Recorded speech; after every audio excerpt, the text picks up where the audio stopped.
আচ্ছা, আপনি বললেন যে যখন আপনি ছাত্র রাজনীতি করছিলেন তখন মমতা বন্দ্যোপাধ্যায় আপনাদের কংগ্রেসের যুবনেত্রী ছিলেন।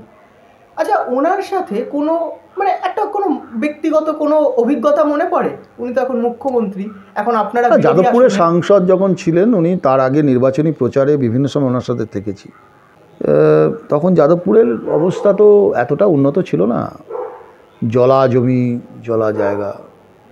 আমার মনে আছে একটা সময় মুকুন্দপুরের ভেতরে একটা জায়গায়, ছোট ছোট জায়গা, মানে জল, বর্ষাকাল সম্ভবত, প্রচারে গেছি আমরা, মানে ভয়ঙ্কর পরিস্থিতি তখন, ভয়ঙ্কর, প্রবল বৃষ্টি, কোমর পর্যন্ত জল। তো দূরে একটা জায়গায় দেখা যাচ্ছে 3-4টে বাড়ি, ওই তখন তো ইলেকট্রিকও ছিল না ওখানে, ওই লণ্ঠনের আলো দেখা যাচ্ছে। তো একদম আইসোলেটেড, সেই জায়গাটা বাদ হয়ে যাবে যদি আমরা না যাই সেদিন। তো মমতা দিদি কিন্তু সেদিন বলেছিলেন ওই দুটো বাড়িতে হলেও যাব। আমরা 4-5 জন, প্রায় অন্ধকার হয়ে এসছে সন্ধ্যেবেলা, 7টা 7:30, একদম প্রচণ্ড অন্ধকার, বৃষ্টি, মেঘলা। তাই আপনাদের কেউ কেউ হয়তো বললো যে এই রাতে আর যাওয়াটা ঠিক হবে না, কারণ বেশি ভয় হচ্ছে সাপ, তারপরে জলের মধ্যে অনেক রকম সাপ, পোকামাকড়, বা কোন জায়গাটা গর্ত বা কোন জায়গাটা পুকুর আর কোনটা রাস্তা অলমোস্ট জলে ঢেকে গেছে, তো আমরা বুঝতে পারছিলাম না। কিন্তু মমতা দিদি বললো যাবো। তো নেত্রী যখন, তিনি আমাদের প্রার্থী কংগ্রেসের, তিনি তখন লোকসভার প্রার্থী, দণ্ডপ্রতাপ সেই সময় আমাদের সোমনাথ চট্টোপাধ্যায়, ইন্দিরা গান্ধী মারা গেছে। তো তখন একটা মিথ ছিল যাদবপুরে যে সোমনাথ চট্টোপাধ্যায়ের সামনে একটা কলা গাছকে দাঁড় করালো, জিতে যাবে। তো মমতা দিদি খাটছিলেন খুব, সেটা আমাদের লস সিট ছিল, মানে এটা নয় যে আমরা জিতবো বা জিতে যাবো এরকম কোনো বিষয় ছিল না। তো যে ওই পয়েন্টটা, একটা 3টে বাড়ি, একটা লোকসভাতে এত ভোট, তার মধ্যে 2-3টে বাড়ি তুমি প্রচারে যদি নাই যান তাতে কী হবে, এরকম একটা টেন্ডেন্সি আমি দেখেছি অনেক নেতাদেরই। কিন্তু উনি বললেন যাব। তো ওই 7:30টার সময় ওই জলার ওপর দিয়ে যেতে হলো, মানে পুরো জল, মানে কোমর পর্যন্ত জলে একজন প্রার্থী যাচ্ছেন, আমরাও সঙ্গে 2-3 জন, বেশি নেই। সেদিন ভয় পেয়েছিলাম যে পুকুর টুকুর হলে পড়ে গেলে বা সাপে কামড়ালে কোথায় যাবো। তখনকার যাদবপুর আর এখনের যাদবপুরের মধ্যে আকাশ পাতাল তফাৎ, আকাশ পাতাল তফাৎ। এই এখন যেটা 109 নম্বর ওয়ার্ডের মুকুন্দপুরের একদম ভেতরে, তখন মানে জনমানব শূন্য, মানে কিচ্ছু দেখা যায় না, শুধু জল আর জল, আর বিক্ষিপ্ত কয়েকটা বাড়ি, দ্বীপের মতো কাঁচা বাড়ি। গিয়েছিলাম সেদিন সেই 3টে বাড়িতে দেখা করে, উনি প্রচার করেছিলেন। এই স্মৃতিগুলো আছে। আবার একবার ওই পাথর প্রতিমায় একবার একটা প্রোগ্রামে গিয়েছিলাম, তো ওই সারাদিন ধরে দেখছি ওই প্রচার হচ্ছে। তো আমরা তখন ছোটো, অল্প বয়স, তো আমাদের তো খিদে টিদে পেত তাড়াতাড়ি, কিন্তু সেই টেনাসিটি দেখতাম মমতা বন্দ্যোপাধ্যায়, খাওয়ার নেই, জল নেই, তো দৌড়চ্ছেন। মাঝে মাঝে আমাদের বিরক্ত হতো, কী রে বাবা সারাদিন ধরে প্রচার করছে, কিছু খাওয়ার কথা বলে না, খিদে তো পায়। তো আমরা তো অল্প বয়স, তো সারাদিন প্রচার করছে, কোনো খাবারের ব্যবস্থা নেই, আর নেই, সত্যিই নেই। সে তৈরি করার মতো, মানে খাবার কেউ যে জোগাড় করবো সেই ব্যবস্থা এমন বিচ্ছিন্ন অঞ্চল। ওই রাত্রিবেলা হঠাৎ মুড়ি আর তার সাথে ওই ফুলুরি, মানে যে গোল চপ, এই জোগাড় হলো, সেই সবাই মিলে খাওয়া হলো, আনন্দ। স্মৃতি আছে।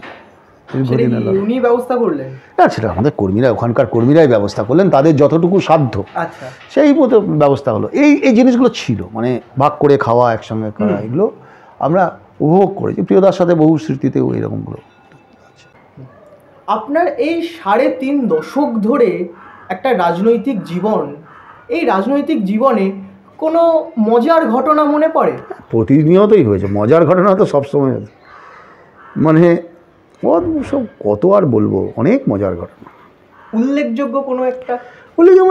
মানে প্রথম দিকে রাজনীতিটার সাথে আজকের রাজনীতি মেলাতে পারি না, তার কারণ হচ্ছে আজকে বড় বিরোধিতা মানেই হচ্ছে ব্যক্তি শত্রুতায় চলে এসছে।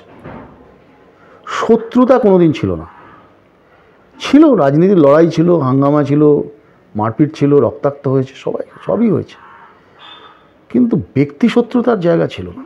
এখন শত্রুতার জায়গায় চলে এসছে। এখন বিরোধিতা করা মানে হচ্ছে শত্রু।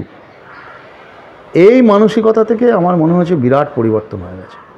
হ্যাঁ, কিছু বাজে ঘটনা তো ঘটেছে, সবসময় হয়, কিন্তু আমার মনে হয় প্রত্যেকটা রাজনৈতিক দলের এটা ভাবা উচিত, ভেবে দেখা উচিত। মজা না থাকলে আর কি দল হয়? আনন্দ না থাকলে কেউ দল করতে পারে? দল করার মধ্যে যদি একটা স্ট্রিনজেন্ট ব্যাপার থাকে, অবিশ্বাস থাকে, সবাই সবাইকে অবিশ্বাস করছে, কেউ কাউকে, সব দলেই দেখতে পাবেন সবাই সবার পিছনে চক্রান্ত করছে বা অবিশ্বাস করছে বা গোষ্ঠীদ্বন্দ্ব, এই জিনিসগুলো খুব বেশি অন্তর্দলীয় কোন্দল মানেই কী হচ্ছে, তার মধ্যে একটা স্ট্রিনজেন্ট অ্যাক্টিভিটি, মানে একটা সংঘাত, তাতে আনন্দ কমে যায়। আমরা ছোটোবেলায় যাদেরকে দেখে বড় হয়েছি তাদের সাথে মজা করেই রাজনীতি করেছি, এবং তারা প্রশ্রয় দিয়েছে আমাদের এই মজা করা, ফুর্তি করা, আনন্দ ফুর্তি করে রাজনীতি করা, হাসি ঠাট্টা করা, এই মানে ছোট ছোট জিনিসগুলো বলা, মানে জোকস করা করে একটা যে পরিমণ্ডল সৃষ্টি হয়েছে, সেই পরিমণ্ডলের মধ্যে একটা পরিবার ছিল, একটা ভালোবাসা ছিল, তবেই না এতদিন একটা জায়গার মধ্যে পড়ে রয়েছে, সেটা অভাব হচ্ছে। তো যেরকম দেখি আমরা, মানে রাজনীতি মানেই হচ্ছে শত্রুতা, মারপিট, সেখানে দাঁড়িয়ে বুদ্ধবাবু হোক কিংবা প্রণববাবু, সবাই আমরা দেখতাম যে ওনারা বলছেন যে হ্যাঁ আমার আদর্শগত তফাৎ আছে। প্রণববাবু বলছেন একটা সাক্ষাৎকারে যে আমি যখন বাজেট পেশ করছি অন্যরা বলছে, ওরা তো বিরোধিতা করবেই, কিন্তু তা বলে কি ব্যক্তিগত কোনো সম্পর্কে ফাঁক হয়েছে কখনো? সুষমা স্বরাজ একটা কথা সংসদে বলেছিলেন যে আমরা বিরোধী হতে পারি কিন্তু শত্রু না, কিন্তু আজকের দিনে দাঁড়িয়ে সেসব কিছুই মনে পড়ে না। তার কারণ হচ্ছে অর্থ, অযাচিত অর্থ। রাজনীতিতে আমরা ভাবতেই পারি না, মানে আমরা দেখিনি কোনো দিন আমাদের সময়কার কোনো নেতা বা যে কোনো দলে, আমি বলছি না শুধুমাত্র কংগ্রেস, সিপিএম, মানে বিজেপি, অত্যন্ত সরল সিধে সাদাসিধে জীবনযাপন, এবং তাদের রাজনীতি করে কিছু রোজগার করার যে প্রবণতা, সেটা একেবারে শূন্য ছিলই না। এখন আপনি কাউকে জিজ্ঞাসা করবেন, সে বলে কী করেন, বলে রাজনীতি করি, তার নিজস্ব কোনো স্বাধীন ব্যবসা কিছুই নেই, রাজনীতি করে টাকা রোজগার করা, এই প্রবণতা ভয়ঙ্কর। তার জন্যই এত হানাহানি, এত লড়াই, এত অযাচিত অর্থ যে অন্ধকারে অতলে গবরে পাতালে নিয়ে যাচ্ছে পলিটিক্সে, তার জন্য এত খুনোখুনি, এত রক্তপাত। ভালো পরিবার, সাধারণ পরিবার, বিশ্ববিদ্যালয়ের আঙিনা থেকে উঠে আসা লোকেদের তো রাজনীতি করা বন্ধ হয়ে গেছে, ফলে ভালো বাড়ির সুশিক্ষিত ছেলেমেয়েরা রাজনীতি করতে আসছে না। এটা বাংলার জন্য ক্ষতিকারক হচ্ছে, ভয়ঙ্কর ক্ষতি হচ্ছে। তো মানুষ আবার উল্টো দিকে ভাবলে যে মায়েরা বা ভাইয়েরা ভাবছে তার ছেলে মেয়েকে রাজনীতিতে আনবো, কালকে আগামী দিনে কী বিপদ হবে। এখন নেতা মানেই সব চোর মনে করে, মানুষের কাছে পারসেপশন হচ্ছে নেতা মানেই দুর্নীতিগ্রস্ত আর চোর। এটা তো খারাপ প্রবণতা, সেটা তো নয়। একটা দলে কিছু সংখ্যক লোকের জন্য সমষ্টিগতকে বিচার করা খারাপ। আর দূরে দাঁড়িয়ে যদি বারবার মানুষ বলতে থাকে যে রাজনীতিটাই খারাপ, রাজনীতি করো না, রাজনীতি অত্যন্ত খারাপ, তাহলে তো যারা রাজনীতিতে আসছেন, যারা করছেন, যারা এই সমস্ত কর্মকাণ্ড করছেন, আজে বাজে কাজ, তারা প্রাধান্য পাবে, তো তাদের সংখ্যাটা গরিষ্ঠ হবে, তারাই তো ঠিক করবে। এটা ভয়ঙ্কর প্রবণতা, এই প্রবণতা বন্ধ হওয়া দরকার। এই সৌজন্যের কথা বলতে গিয়ে আমার মনে আসলো যে যখন নরসিমহা রাও প্রধানমন্ত্রী, তখন বাজপেয়ীকে ইউনাইটেড নেশনসে ডেলিগেশন হিসেবে পাঠিয়েছিলেন। আবার যখন 2000 সালের পরে যখন বাজপেয়ী প্রধানমন্ত্রী, তখন যখন সংসদে হামলা হলো, বিরোধী নেত্রী সোনিয়া গান্ধী বাজপেয়ীকে ফোন করে জিজ্ঞেস করেছিলেন যে আপনি ঠিক আছেন তো প্রধানমন্ত্রীজি? তো তখন বাজপেয়ীজিও বলেছিলেন যে যে দেশের বিরোধী নেত্রীর প্রধানমন্ত্রীকে নিয়ে চিন্তা হয়, সেই দেশে গণতন্ত্র কখনো না, এটাই তো দস্তুর, এটাই তো হওয়া উচিত, এটাই তো কাম্য। এই অনেক ঘটনা আছে, অনেক ঘটনা সারা ভারতবর্ষে। প্রধানমন্ত্রী পণ্ডিত নেহেরু, তাকে সেদিনকার বিরোধী নেতা অটল বিহারী বাজপেয়ী বলছেন আপনার মধ্যে চেম্বারলিনকেও দেখতে পাই, আপনার মধ্যে চার্চিলকেও দেখতে, দোহরা চরিত্র, ডবল স্ট্যান্ডার্ড। তো যখন দুপুরের মধ্যাহ্নভোজনের সময় তিনি সেন্ট্রাল হলে বাজপেয়ীর সাথে দেখা হয়েছেন, অটল বিহারী বাজপেয়ী যখন বিরোধী নেতা, তার সাথে দেখা হয়েছে পণ্ডিত নেহেরু, বলছেন আজকে দারুণ বলেছো, মানে দমদার ভাষণ দেওয়া হয়। আবার ঠিক উল্টো দিকে দেখুন, উল্টো দিকে যখন একটা ওই সেন্ট্রাল হলের পাশে মানে বাজপেয়ীজি মোরারজি দেশাইয়ের মন্ত্রী, একটা ফটো ছিল পণ্ডিত নেহেরুর, সেটাকে কই অতি উৎসাহী লোকজন হয় না, ওটাখান থেকে সরিয়ে দিয়েছে। তা উনি দেখতে দেখতে বলছে আরে এই ছবিটা কোথায় গেল, বিদেশ দপ্তরের সামনে এই ছবিটা কোথায় গেল, তো আবার খুঁজে কোথাও ফেলে দিয়েছিল, সেই ছবি খুঁজে নিয়েছে, লাগানো করিয়েছে। এই নিদর্শন আমাদের দেশে আজকে রাজীব গান্ধী অটল বিহারী বাজপেয়ীকে চিকিৎসার জন্য বিদেশে ডেলিগেশন করে পাঠিয়েছিলেন যাদের চিকিৎসা, তো এই নিদর্শন আমাদের দেশে খুব কমন, এই নিদর্শন অনেক কমন। বাংলাদেশের স্বাধীনতা যুদ্ধের সময় পালাম বিমানবন্দরে নেমে ইন্দিরা গান্ধী সারা বিশ্ব থেকে ঘুরে এসে প্রথম যাকে কল করে ডেকেছিলেন গোপন বৈঠকে তার নাম অটল বিহারী বাজপেয়ী। আবার বাংলাতেও ঠিক তাই, বাংলাতে জ্যোতি বসু আন্দোলন করছে, ভয়ঙ্কর আন্দোলন বিধান রায়ের বিরুদ্ধে, কিন্তু বিধান রায় খবর নিচ্ছেন জ্যোতি বসুর বাড়ির খবর, তার মা কেমন আছে, অসুস্থ মাকে দেখতে যাচ্ছে। আবার জ্যোতি বসুকে স্নেহধন্য জ্যোতি বসুকে সব দিক থেকে রক্ষা করা দাঁড়িয়ে বিধান রায়। সিদ্ধার্থ শঙ্কর রায় মুখ্যমন্ত্রী, জ্যোতিবাবু বিরোধী দলনেতা, এই নিদর্শন আছে। তো এই বাংলাতে আজকে শুধু না, এই যে রাজনৈতিক খুনোখুনি হানাহানি, এগুলো দূষিত সংস্কৃতি, এই সংস্কৃতি বাংলায় ছিল না।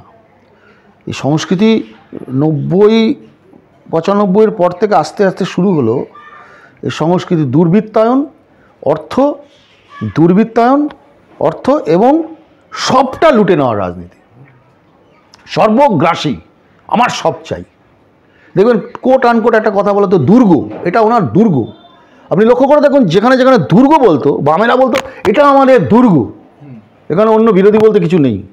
ঠিক ওই জায়গাটাই দেখুন তৃণমূলের দুর্গ, বিরোধী বলতে কিছু নেই। মানে সেই লোকগুলোই জার্সি বদল করে এখন সেই বিরোধী নিকেশ করছে। তো বিরোধী শূন্য করার যে প্রবণতা, সর্বগ্রাসী প্রবণতা, এই যে সব চাই আমার, একটা ছোট পঞ্চায়েত পুরসভা থাকলে সেটাও দখল করে নিতে হবে, তার থেকে এই অপরাধবোধের জন্ম হচ্ছে। অনেক ধন্যবাদ আমাকে সময় দেওয়ার জন্য। আচ্ছা, এই আমাদের যারা দেখছেন এই ভিডিওটা, তাদেরকে একটু বলে দিন তো একটু সাবস্ক্রাইব করতে। কেউ সবাই দেখে সাবস্ক্রাইব করে না, নিশ্চয়ই সবাইকে একটু বলছি, অনুরোধ করছি সাবস্ক্রাইব করবেন। নতুন প্রজন্মের একটা ছেলে চেষ্টা করছে, লড়াই করছে, আমরা সবাইকে বলবো যে চ্যানেলটা সাবস্ক্রাইব করুন। হ্যাঁ, আমিও লড়াকু ইউটিউবার। Thank you. পাগলেও তো হাসে, অট্ট হাসি হাসে না। ওর তো শুধু রাম আছে, আমার তো সীতারাম আছে, সীতাও আছে রামও আছে, একা রামে কি করবে ওরা? আমাদের সীতাও আছে রামও আছে। মানে এইসব পোলাও পাকানো থেকে একটু কি একটু দিলে অসুবিধা নেই, আপনারা করুন। আমরাও কিছু কিছু খবরাখবর রাখি, আপনারা তো অনেক পুরনো সাংবাদিক, অনেক খবরাখবর রাখেন, আপনারা বলেন না, আমরা বলি। শেক্সপিয়ার বলেছিল, হ্যাঁ, মুখ দেখে কেউ বিচার করে। শেক্সপিয়ার চুরি আমি বলছি উনি ভালো ছবি আঁকেন, যদিও এখন কেনার লোক নেই, সুদীপ্তবাবু জেলে। আর ছবি এঁকে দল চলছে না, দল এখন কি দিয়ে চলছে কে জানে। আমার তো সেটা খারাপ লাগে, একজন প্রতিভাবান শিল্পী, তার ছবি এখন বন্ধ হয়ে গেল। মমতা বন্দ্যোপাধ্যায় জানতেন না বিরোধীরা বাড়িতে কি রান্না করে, সেটা পর্যন্ত জানতে পারেন। বলি উনি পরিবারবাদের কথা বলেছেন, আমি জানি না তার পেছনে বসেছিলেন অমিত শাহ জয়শাহকে গান্ধীনগর স্টেশন থেকে কুড়িয়ে পেয়েছেন কিনা। আমি প্রথমেই বলি যে মাননীয় মুখ্যমন্ত্রীর কোনো স্টেটমেন্ট নেই কেন, উনি কি এখনও মোমো তুলছেন, মোমো বানাচ্ছেন নাকি চা তুলছেন শীতকালে? ওই ডাক্তারের কাছে গেছি ধরুন চিকিৎসা করাতে, তো ডাক্তার প্রথমেই বলছে তুমি আগে আমার চিকিৎসা করো, তারপর অন্য কথা হবে। উনি সঙ্গীত শিল্পী, উনি একাধারে সুরকার, উনি একাধারে সাহিত্যিক। এখন আমরা ভাবছি, আমি বিশেষ করে ব্যক্তিগতভাবে সবাই ভাবছি যে আমরা অ্যাপিল করব নোবেল কমিটির কাছে যে ওনাকে নোবেল দেওয়া হোক।